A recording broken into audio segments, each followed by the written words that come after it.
I thank my friend for yielding and would like to thank my colleagues, Congressman Jeffries and Horsford, for once again leading the Congressional Black Caucus Special Order Hour. Mr. Speaker, this week the House and Senate conferees will begin deliberations to produce a budget for the first time in 4 years. Mr. Speaker, these deliberations, which are long overdue, are critical because they may provide a long-term plan that will continue to move our country forward out of our economic recession and towards a stronger America. There is a long overdue discussion needed. For so many around this country, the barriers to economic opportunity and mobility have become insurmountable. The American people are looking to Congress to provide leadership and to turn our economy around.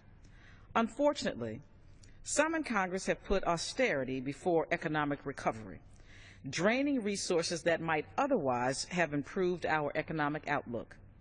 While many of my colleagues on the other side of the aisle are focused on shrinking the government at any cost, the CBC is focused on making our government smarter and its programs more efficient. It is time to prioritize projects that will not only turn our country's economy around, but that will also open the doors of opportunity for future generations. No longer can we ignore high levels of unemployment among those living in poverty and the disproportionately high unemployment rates among people of color. We cannot pretend that our current investments in education are sufficient while report after report details our country's academic shortcomings and our declining international standing. We must acknowledge the fact that 1 in 5 children is hungry, and nearly 50 million Americans live in households suffering from food insecurity. We must face the reality of a crumbling transportation infrastructure and the fact that improvement costs rise every year we delay investments.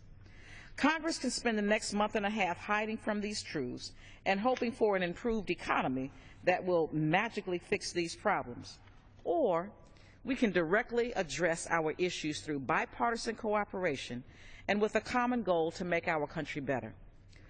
Congress can place a renewed focus on investing in the American people through quality programs that promote access, equality, and accountability. All this can be done while we cut wasteful spending, preserve the Affordable Care Act, and set the stage for meaningful tax reform. Admittedly, that may seem like a lot of priorities to tackle for one Congress, much less this one. But we can. We can do this if we move past the usual partisan bickering and do what is most important for the nation. Of course, as they say, the devil is in the details. A very smart, ambitious, and detailed plan is necessary to make it work. Luckily, the Congressional Black Caucus has just the plan to make this work. The CBC budget. The CBC budget cuts wasteful spending, invests in education, preserves the ACA, provides the resources to rebuild our transportation infrastructure, addresses crippling poverty, creates jobs now, and ensures America is a leader in the high-growth industries of the future. And I want to thank Congressman Bobby Scott for all of his work on the CBC budget. By considering ideas and proposals from the CBC budget, Congress can stimulate the economy while expanding the middle class. From the dark days of the government shutdown, this opportunity is now a bright spot for Congress and this country.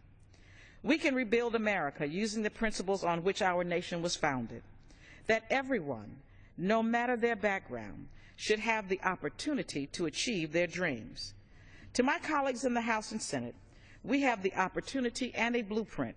Let's build a better America together. I yield back.